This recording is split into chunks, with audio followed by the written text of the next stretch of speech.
खलीफा के हम हैं खलीफा हमारा, वो दिल है हमारा आका हमारा, हमारा हमारा खलीफा हमारा, वो दिल है हमारा आका हमारा, वो दिल है हमारा आका हमारा। ബിസ്മില്ലാഹിർ റഹ്മാനിർ റഹീം. അസ്സലാമു അലൈക്കും വറഹ്മത്തുള്ളാഹി വബറകാതുഹു. എല്ലാവർക്കും ദിസ് വീക്ക് ഹുസൂറിലേക്ക് സ്വാഗതം. ഇവിടെ ഹുസൂറിൻ്റെ ഒരു US ഖാദിമ്യങ്ങളുമായുള്ള കൂടിക്കാഴ്ചയുടെ ഹൈലൈറ്റുകളും അതുപോലെ തന്നെ ഹുസൂർ തിരുമനസിൻ്റെ mister Mbelwa Kairuki high commissioner to the UK തൻസാനിയയുമായുള്ള കൂടിക്കാഴ്ചയുടെയും ഹൈലൈറ്റ് ആയിരിക്കും. ആദ്യമായി ഞായറാഴ്ചയുള്ള കൂടിക്കാഴ്ചയെക്കുറിച്ചാണ് പറയാൻ പോകുന്നത്. ഖുദാമുൽ അഹമ്മദിയ USA കൂടിക്കാഴ്ചയാണ് നടന്നത് ഞായറാഴ്ച. ജനുവരി 11 സൗത്ത് വെസ്റ്റ് റീജിയനിലുള്ള ഖാദിമീങ്ങൾ ഹുസൂർ തിരുമനസുമായി ഒരു കൂടിക്കാഴ്ച നടത്താനുള്ള സൗഭാഗ്യം കരസ്ഥമാക്കുകയുണ്ടായി. ഹുസൂറിൻ്റെ പിറകിൽ നമസ്കരിക്കാനും ഹുസൂറുമായി കൂടിക്കാഴ്ച നടത്താൻ വേണ്ടി പ്രത്യേകമായി അവർ യാത്ര ചെയ്ത് ഇസ്ലാമാബാദിലേക്ക് വരികയുണ്ടായി. ഈ കൂടിക്കാഴ്ചയിൽ ഖാദിമ്യങ്ങൾ തങ്ങളെ പരിചയപ്പെടുത്തുകയും അതുപോലെ തന്നെ പലതരത്തിലുള്ള ഇന്നത്തെ യുവതലമുറ നേരിടുന്ന വെല്ലുവിളികളെക്കുറിച്ച് ചോദിക്കാൻ അവസരം ലഭിച്ചു. ഞാൻ ഫീനിക്സിലുള്ള കായികമായിട്ടാണ് സേവനമനുഷ്ഠിക്കുന്നത്. നിങ്ങൾ സ്റ്റുഡൻ്റ് ആണോ അല്ലെങ്കിൽ ഇപ്പോൾ ജോബ് എന്തെങ്കിലും ചെയ്യുന്നുണ്ടോ? ഞാനൊരു ജോബ് ചെയ്യുകയാണ്. എയറീസ് വാനിയാക്കിയയുടെ ഒരു വലിയ ഇലക്ട്രിക് കമ്പനിയിലാണ്. Risk analyst. ഓക്കെ. അപ്പോൾ അമേരിക്കയിൽ ഇപ്പോൾ ഏറ്റവും വലിയ വെല്ലുവിളി അല്ലെങ്കിൽ ഭീഷണി എന്താണ്? നിങ്ങളുടെ പ്രസിഡൻ്റ് ആണോ?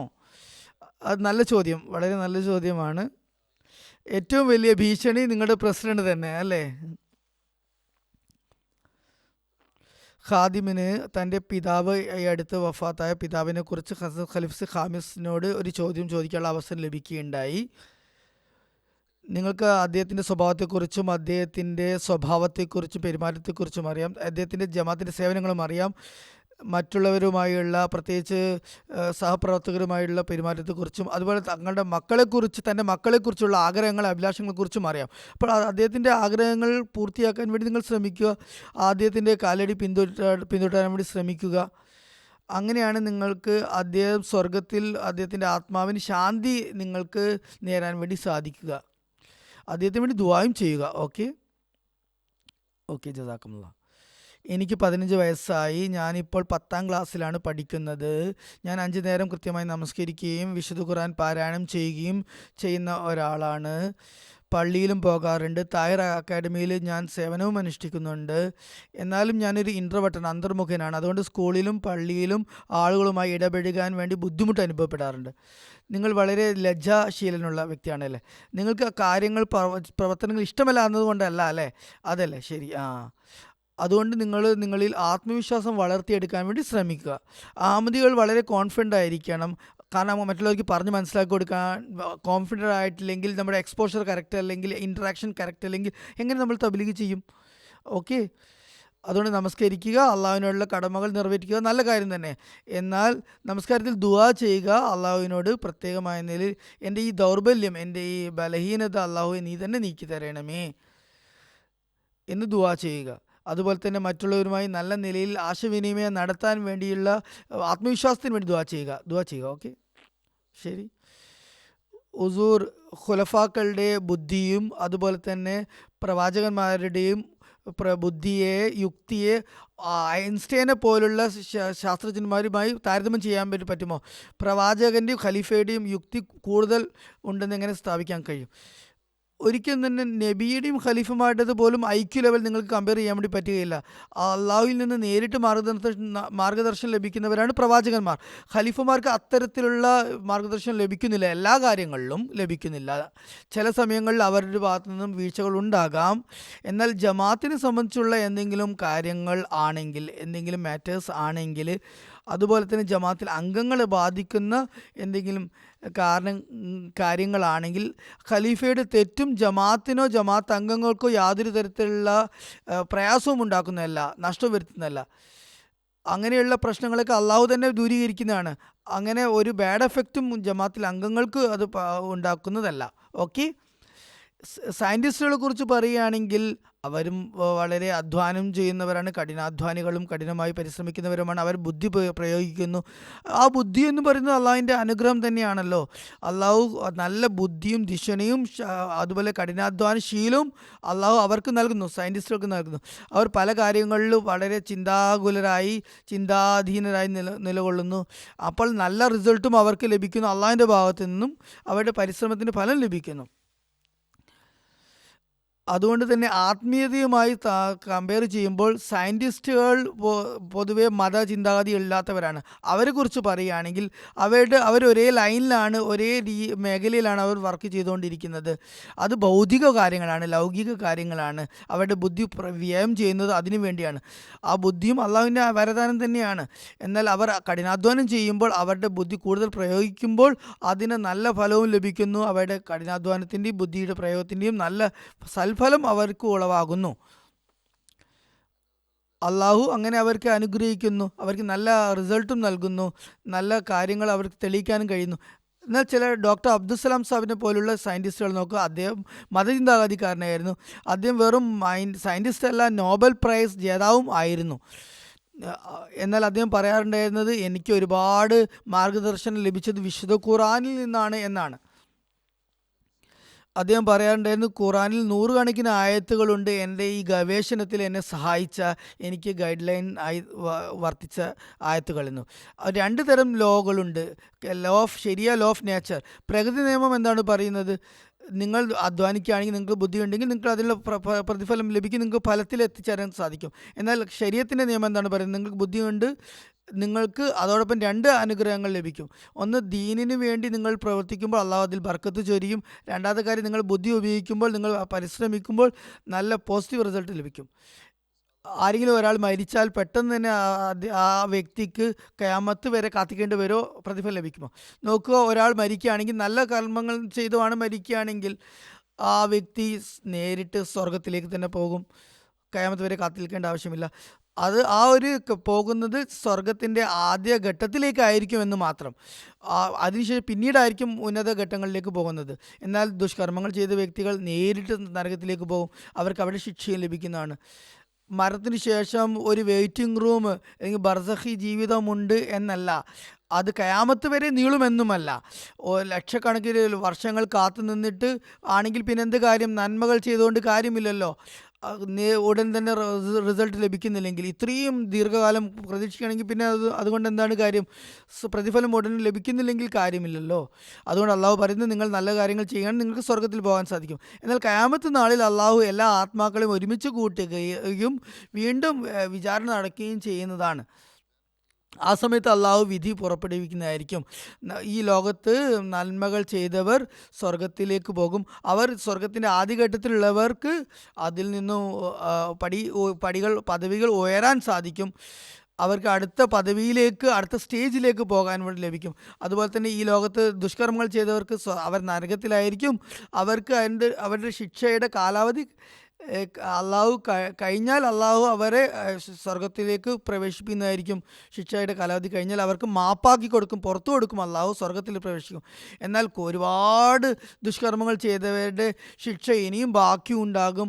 അവർക്ക് വീണ്ടും നരകത്തിൻ്റെ മറ്റു ഘട്ടങ്ങളിലേക്ക് കടത്തിവിടും. അപ്പം മരിക്കുന്ന ഒരു വ്യക്തിക്ക് പെട്ടെന്ന് തന്നെ ശിക്ഷയോ അല്ലെങ്കിൽ രക്ഷയോ ലഭിക്കുന്നതാണ്. പ്രതിഫലം ലഭിക്കുക അല്ലെങ്കിൽ ശിക്ഷ ലഭിക്കും. ഖിയാമത്ത് നാളെ പറയുകയാണെങ്കിൽ അവിടെ രണ്ടാമതും വിധി നിർണയം ഉണ്ടാകും. അപ്പോൾ ആ സമയത്ത് അള്ളാഹു നല്ല സമ്മാനം നൽകും, അല്ലെങ്കിൽ കൂടുതൽ ശിക്ഷ നൽകും, അല്ലെങ്കിൽ ശിക്ഷയുടെ കാലാവധി കഴിഞ്ഞാൽ അവർക്ക് നരകത്തിൽ നിന്നും സ്വർഗത്തിലേക്ക് അള്ളാഹു മാപ്പാക്കിക്കൊണ്ട് പ്രവേശിക്കുന്നതുമാണ്. ഈ ഒരു ഫിലോസഫി മനസ്സിലാക്കുന്നതിന് വേണ്ടി നിങ്ങൾക്ക് ഇസ്ലാമി സമ്മത തത്വജ്ഞാനം എന്ന പുസ്തകം വായിക്കേണ്ടതുണ്ട്. അതിൽ വളരെ ഡീറ്റെയിൽ ആയിട്ട് ഇതിനെക്കുറിച്ച് പറഞ്ഞിട്ടുണ്ട്. ഹസ്രത്ത് മസീഹ് ഇസ്ലാം ആണ് ഈ ഗ്രന്ഥം രചിച്ചത്. ആ ഗ്രന്ഥത്തിൽ ഈ പ്രത്യേകിച്ച് രണ്ടാമത്തെയോ മൂന്നാമത്തെയോ ടോപ്പിക്ക് തന്നെ ഇത് തന്നെയാണ്. അത് വായിച്ച കൂടുതൽ നന്നായി മനസ്സിലാക്കാൻ സാധിക്കുന്നതാണ്. ഈ ചോദ്യത്തിന് ഉത്തരം ഞാനും പല സന്ദർഭങ്ങളിൽ പലരോടും നൽകിയതായിട്ടുണ്ട്. അതൊക്കെ തന്നെ അൽഹക്കം എന്ന ജമാഅത്തിൻ്റെ മാഗസിനിൽ വന്നിട്ടുണ്ട്. ഹുസൂർ കുട്ടികളിൻ്റെ കത്തുകൾ വരാറുണ്ട് ലോകമെമ്പാടും നിന്നും. അവയുടെ ഏത് തരം വാക്കുകളാണ് ഹുസൂറിന് കൂടുതൽ സന്തോഷം ഉളവാക്കുന്നത്? ചില സമയത്ത് അവർ എന്താണ് എഴുതുന്നതെന്ന് എനിക്ക് മനസ്സിലാകാറില്ല. അവരുടെ കത്തുകൾ വരുന്നു, അപ്പോൾ ഞാൻ അവരെ അപ്രിഷ്യേറ്റ് ചെയ്തുകൊണ്ട് അള്ളാഹു അനുഗ്രഹിക്കട്ടെ എന്ന് ഞാൻ പറയുന്നു. എന്നാൽ എനിക്ക് സന്തോഷമുണ്ടാകുന്നു, കാരണം ഒരുപാട് കുട്ടികളുണ്ട് എനിക്ക് കത്തെഴുതുന്നവരായിട്ട് ലോകമെമ്പാടും. അവരവരുടെ വികാരങ്ങൾ പ്രകടിപ്പിക്കുന്നു. അവർക്ക് ബുദ്ധിയും പക്വതയുള്ള കുട്ടികൾ അവർ എഴുതി അത് ഫലിപ്പിക്കുന്നു. എന്നാൽ ചെറിയ കുട്ടികളുണ്ട്, ഇളം പ്രായത്തിലുള്ള കുട്ടികൾ, അവർ ചില വരകൾ മാത്രം ഇടുന്നു. പിന്നെ മാതാപിതാക്കളായിരിക്കും അത് വ്യാഖ്യാനിക്കുക.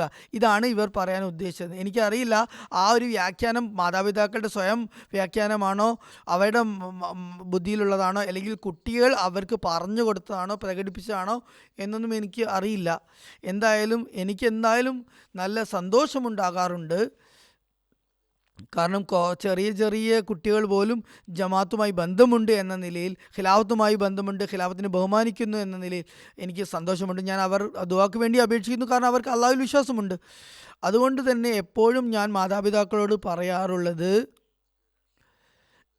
കുട്ടികളോട് അവർ 14-15 വയസ്സ് വരെ ആണെങ്കിൽ ആൺകുട്ടികളും പെൺകുട്ടികളുടെ അവസ്ഥ, അവർ ജമാഅത്തുമായി നല്ല ബന്ധമുള്ളവരായിരിക്കും. എന്നാൽ അതിനുശേഷം 15-16 വയസ്സിന് ശേഷം അവർ ജമാഅത്തിന് വലിയ ബന്ധമുണ്ടാകുകയില്ല, മുമ്പത്തെ പോലെ അത് ഉണ്ടാകില്ല.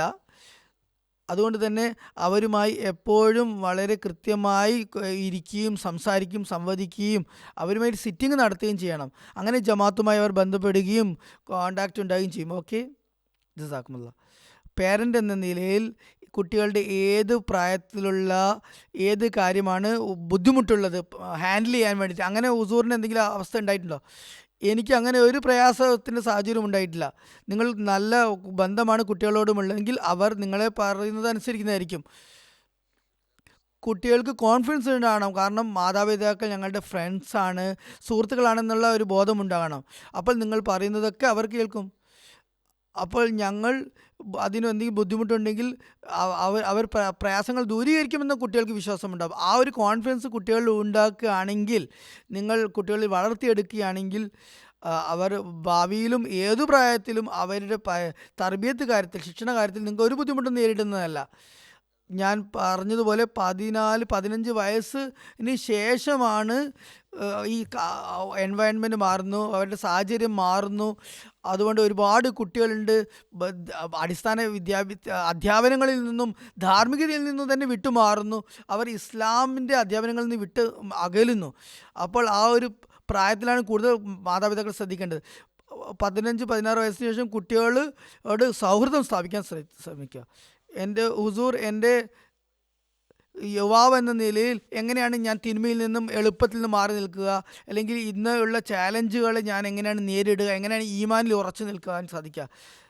താങ്കൾക്ക് അറിയാമല്ലോ എന്താണ് ശരി, തെറ്റ്, നന്മ, തിന്മ എന്നതാണ്. അപ്പോൾ നിങ്ങൾ തിന്മയിൽ നിന്ന് വിട്ടു നിൽക്കാൻ വേണ്ടി, അത് തിന്മകളെ വർജിക്കാൻ വേണ്ടി ശ്രമിക്കുക. നിങ്ങൾ ഖുർആൻ വായിക്കുന്ന വ്യക്തിയാണെങ്കിൽ, വിശുദ്ധ ദീനി ഗ്രന്ഥങ്ങൾ വായിക്കുന്നവരാണെങ്കിൽ, അതുപോലെ തന്നെ കുറഞ്ഞത് എൻ്റെ ഖുതുബ എല്ലാ വെള്ളിയാഴ്ചയും നൽകുന്ന എൻ്റെ ഖുതുബ തന്നെ നല്ലവണ്ണം ശ്രവിക്കുകയാണെങ്കിൽ നിങ്ങൾക്ക് മനസ്സിലാക്കാൻ സാധിക്കും എന്തൊക്കെയാണ് നല്ല കാര്യങ്ങൾ, എന്തൊക്കെയാണ് ചീത്ത കാര്യങ്ങൾ എന്നാണ്. എങ്ങനെയാണ് ചീത്തകളിൽ നിന്ന് രക്ഷപ്പെടാമെന്ന് മനസ്സിലാക്കാൻ സാധിക്കും. നിങ്ങൾ 5 നേരം നമസ്കരിക്കുകയാണെങ്കിൽ അള്ളാഹു എന്താണ് പറഞ്ഞിരിക്കുന്നത് 5 നേരം നമസ്കരിക്കുന്നതിനെക്കുറിച്ച്? അത് അള്ളാഹുവിൻ്റെ വാഗ്ദാനമാണ്. നിങ്ങൾ ആത്മാർത്ഥതയോടെ നമസ്കരിക്കുകയും ദുആ ചെയ്യുകയാണെങ്കിൽ നിങ്ങൾക്ക് അള്ളാഹു നിങ്ങളെ തിന്മകളിൽ നിന്നും സുരക്ഷിതരാക്കുന്നതാണ്. ഓക്കെ, ശൈത്താന് തന്നെ വെല്ലുവിളിച്ചിട്ടുണ്ട് ഈ കാര്യത്തിൽ. എപ്പോഴും അവൻ മനുഷ്യനെ വഴികേടലാക്കാൻ വേണ്ടി ശ്രമിച്ചു കൊണ്ടിരിക്കുമെന്ന്. എന്നാൽ നിങ്ങൾ അള്ളാഹുവിനോട് ദുആ ചെയ്യുകയും, അള്ളാഹു എന്നെ നേരായ വഴി നടത്തണമേ, നേർമാർഗത്തിൽ വഴി നടത്തണമേ, എന്നെ വടിയുറച്ച് നിലനിർത്തണമേ എന്ന് പറയുകയാണെങ്കിൽ, ഇതിന് സിറാത്തുൽ മുസ്തഖീം, അള്ളാഹു എന്നെ നേരായ മാർഗത്തിൽ വഴി നടത്തണമേ എന്ന് കൃത്യമായി ആവർത്തിച്ച് നിങ്ങൾ ദുആ ചെയ്തുകൊണ്ടിരിക്കുകയാണെങ്കിൽ അള്ളാഹു നിങ്ങളെ രക്ഷിക്കുന്നതാണ്.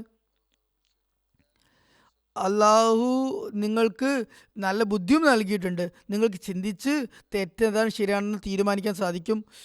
നിങ്ങളുടെ ചോദ്യത്തിൽ മനസ്സിലാകുന്നത് നിങ്ങൾക്ക് തെറ്റും ശരിയും എന്താണെന്ന് അറിയാമെന്നാണ്. അതുകൊണ്ട് നിങ്ങൾക്ക് തെറ്റാണ് എന്താണെന്ന് അറിയെങ്കിൽ നിങ്ങൾ അതിൽ നിന്ന് വിട്ടു നിൽക്കുക, നല്ല കാര്യങ്ങൾ മാത്രം ചെയ്യുക. അതുപോലെ തന്നെ ചീത്ത കൂട്ടുകെട്ടിൽ നിന്നും വിട്ടു നിൽക്കുക. നിങ്ങളുടെ സുഹൃത്തുക്കൾ നല്ലവരല്ലെങ്കിൽ അവരുടെ അടുത്തേക്ക് പിന്നീട് പോകാതിരിക്കുക. അവരിൽ ചിലർക്ക് എന്തെങ്കിലും അഡിക്ഷൻ ഉണ്ട്, ലഹരി ഉപയോഗമുണ്ടെങ്കിൽ അല്ലെങ്കിൽ തെറ്റായ പ്രവർത്തികൾ ഏർപ്പെട്ടുണ്ടെങ്കിൽ അവരിൽ നിന്നും വിട്ടുമാറുക. ഒരുപാട് സമയം ടി വി, ഐപാഡ് എന്ന് തുടങ്ങിയ പരിപാടികൾ കാണുന്നതിന് വേണ്ടി ചിലവഴിക്കാതിരിക്കുക. ഓക്കെ.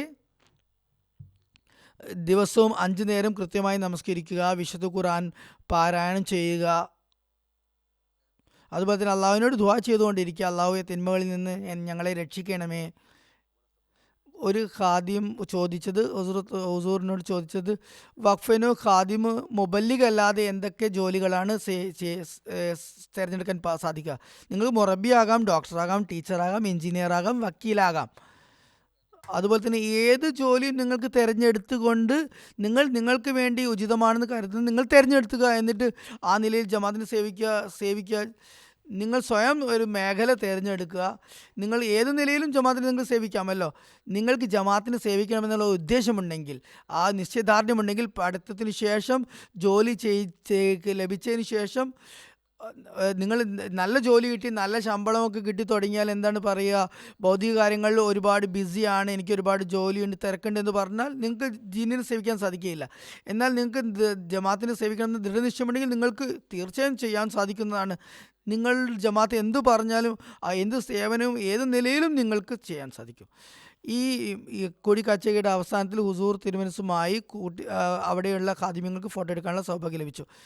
ഒരു ദിവസം മുമ്പ് തൻസാനിയയിൽ നിന്ന് വന്ന ഹൈ കമ്മീഷണർ ടു UK വരികയും അതുപോലെ തന്നെ പൊളിറ്റിക്കലായിട്ടുള്ള ആളുകളും കൂടെ വന്നു. ഹുസൂറുമായി ഉള്ള മീറ്റിങ്ങിൽ ഹുസൂർ തിരുമനസ് ആ രാജ്യത്തിൻ്റെ പുരോഗമനത്തെക്കുറിച്ച് ചർച്ച ചെയ്തു.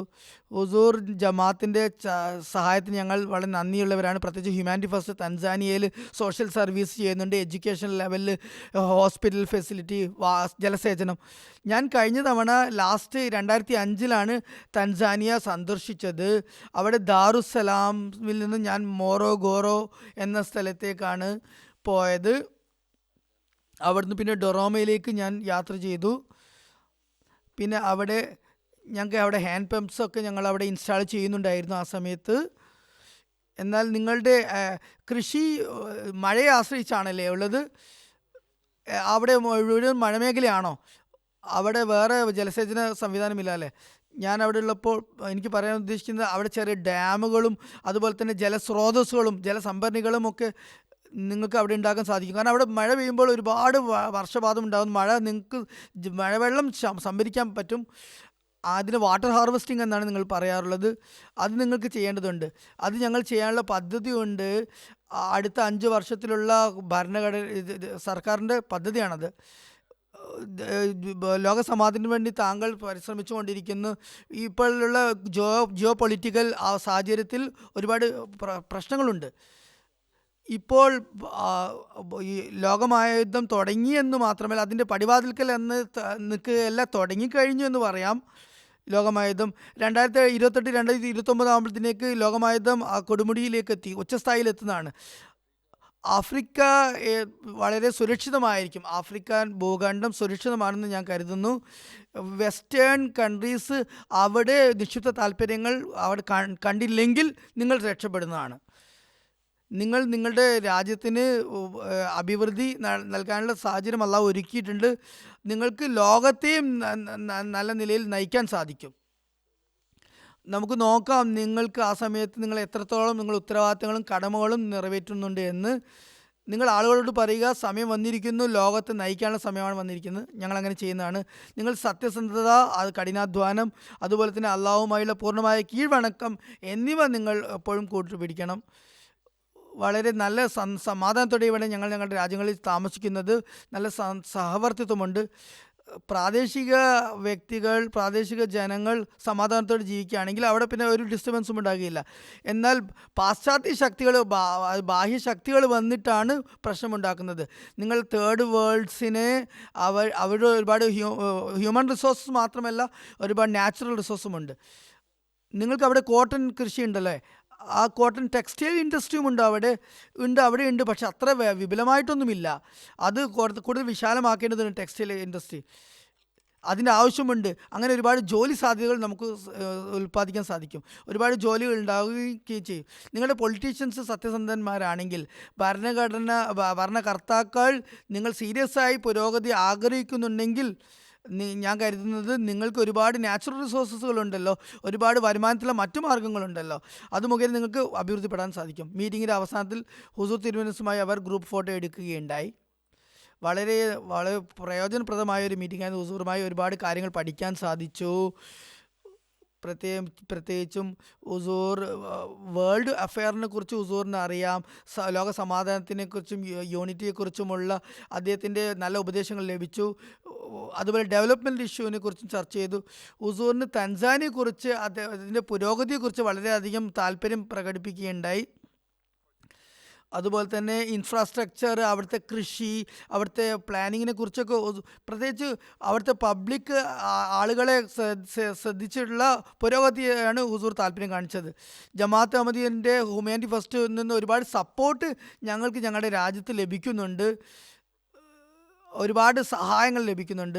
ഏറ്റവും കൂടുതലായി എന്നെ കൂടുതൽ ആകർഷിക്കാനും ഹുസൂറിന് നിലവിലെ സാഹചര്യത്തെക്കുറിച്ച് വളരെ നല്ല അവഗാഹമുണ്ട് എന്നതാണ്.